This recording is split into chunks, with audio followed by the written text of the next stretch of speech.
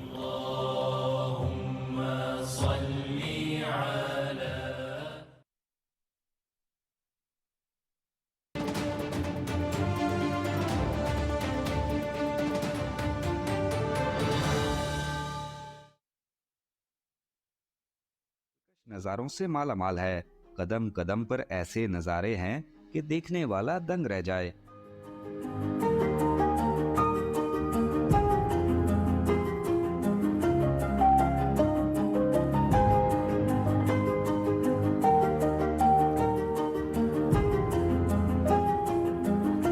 ये ना मेरी तवक्कुआत से बढ़कर खूबसूरत मुकाम है।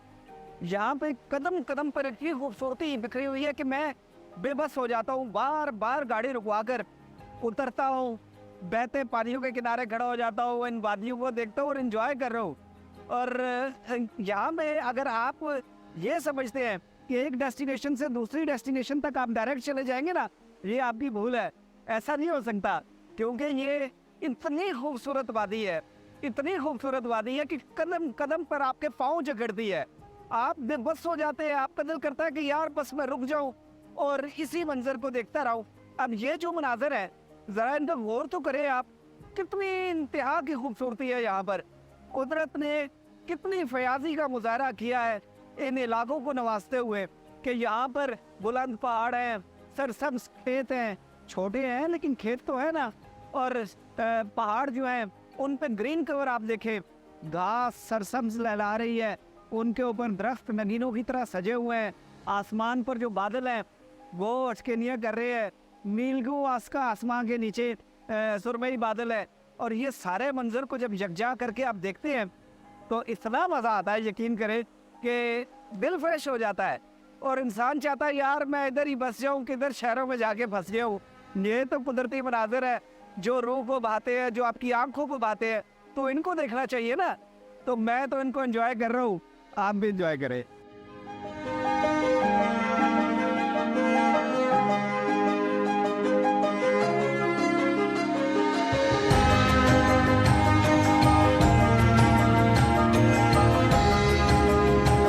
हिलकला कोहे बुलेजा से मुंसलिक बुलंद पहाड़ी मुकाम है जो इन बुलंद पहाड़ों से निकलने वाले नदी नालों के अतराफ में आबाद है।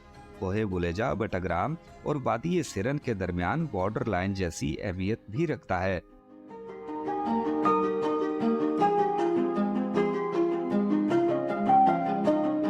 बलेजा मैदान जो है एक टूरिस्ट की जगह है, लेकिन ये अभी तक ज़्यादा लोगों के तसव्वुर में नहीं आई है ये जगह। ये ज़्यादातर जो लोकल लोग हैं यहाँ के, या जो मानसेरे के रहने वाले, तुरगर के रहने वाले, उनको पता है। लेकिन ये it's again a very elevated place, 10,000 foot की बुलंदी के ऊपर है। और ये मेडोज़ हैं, यहाँ पर भी जो है वो खूबसूरत घास है, फूल पौधे जो हैं बहार के मौसम में और अगस्त में निकल आते हैं। इट्स अ ब्यूटीफुल प्लेस और वहाँ पे कुदरती चश्मे भी हैं।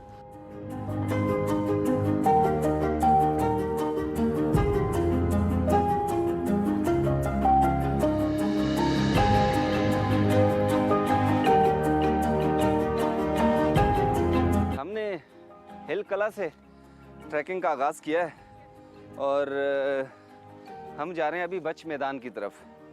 बच मैदान कोई लगभग निस्फ घंटे की ट्रैकिंग है हिलकला से, और उसके बाद ना आगे बुलेजा टॉप आती है, कोहे बुलेजा, जो कि बाउंड्री है बटग्राम और सिरन वादी के दरमियान, इनकी हदबंदी करती है। तो इरादा तो था हमारा कोहे बुलेजा तक जाने का कि कोहे बुलेजा तक जाते, वहाँ से आपको बटग्राम के सारे नज़ारे कराते, ज़िला मानसेरा के जो दूसरे इलाके हैं उनके आपको नज़ारे कराते और वादी सिरन के आपको नज़ारे कराते। लेकिन सिचुएशन पता है क्या है, ये देख रहे हैं बादल नीचे वादियों से ऊपर को आ रहे हैं और इस तरफ तो बड़ा डेंस और बड़े घने बादल हैं। तो अगर तो कुदरत ने हमें मौका दिया तो फिर तो हम आपको कोहे बुलेजा की टॉप तक लेकर जाएंगे इंशाल्लाह ताला और आपको खूब नज़ारे कराएंगे। लेकिन अगर इसी तरह के आसार रहे और बादल इसी तरह छाए रहे तो फिर कोई दानिशमंदी नहीं होगी कोहे बुलेजा जाने की, क्योंकि ऊपर कोई आशियाना नहीं है, सर छुपाने की कोई जगह नहीं है। तो इस बारिश में और ऐसे मौसम में हम भी नहीं जाएंगे और आपको भी रिकमेंड नहीं करेंगे कि ऐसे मौसम में आप ट्रैकिंग करें। तो अभी बच मैदान तक चलते हैं, आपको बच मैदान दिखाते हैं और उसके बाद देखेंगे आगे की सिचुएशन क्या होती है।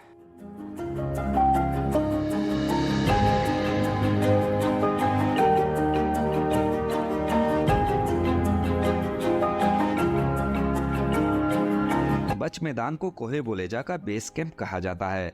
यहाँ से एक दिन में आप कोहे बुलेजा की ट्रैकिंग करके वापस आ सकते हैं और अगर दिल चाहे तो दूसरी तरफ जिला मानसेरा की वादी सिरन में भी उतर सकते हैं।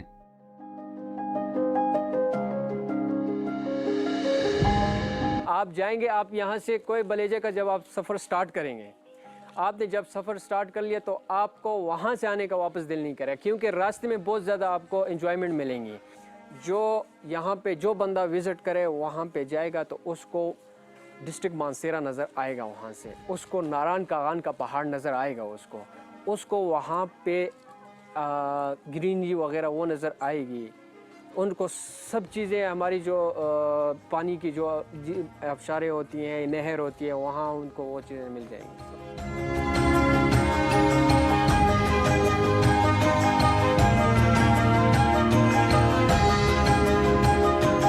बच मैदान तक 4x4 गाड़ी के जरिए भी रसाई मुमकिन है। ये एक बुलंद मगर हमवार मैदान है जहां मुख्तसर आबादी भी है।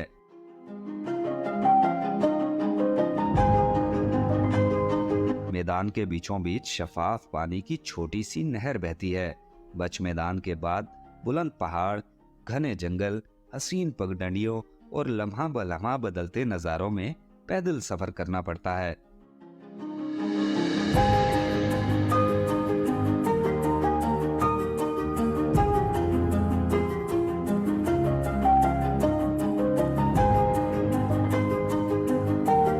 बच मैदान में हम आ गए हैं।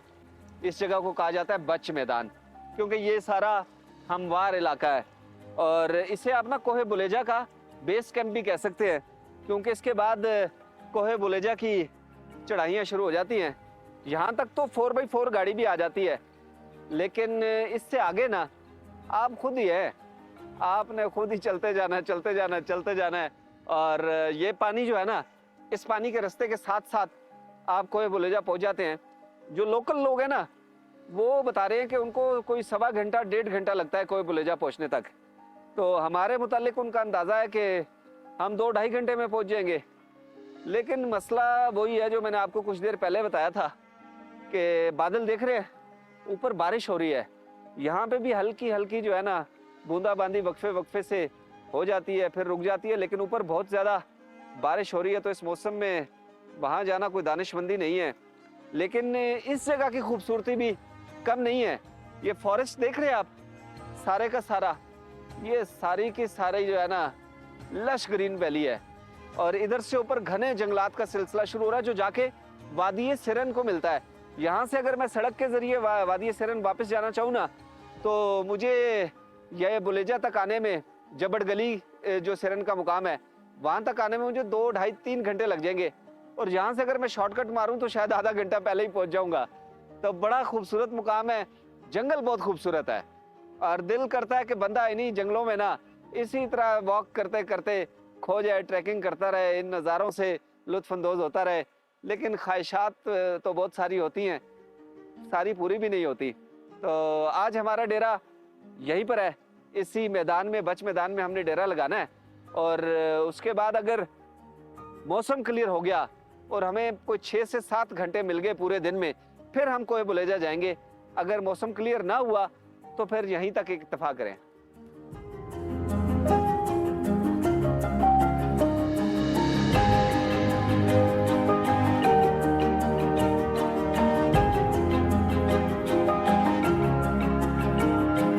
हम इस वादी के बुलंद मुकाम कोहे बुलेजा को सर करने के लिए पुरजोश भी थे और बेताब भी, मगर शदीद मौसम हमारे इरादों के सामने हायल हो गया। कई घंटों के इंतजार के बाद भी गहरे बादलों ने कोहे बुलेजा को अपने नरगे से निकलने न दिया, जिस पर हमने तकदीर के फैसले के सामने सरनिगू कर दिया, क्योंकि इसके सिवा कोई चारा भी न था। लेकिन इस पहाड़ को हमने अपनी टारगेट लिस्ट में शामिल कर लिया है। इंशाल्लाह जल्द हम अपना अधूरा मिशन न सिर्फ पूरा करेंगे बल्कि आपको भी वहां से दिलकश और पुरफरेब नज़ारे करवाएंगे।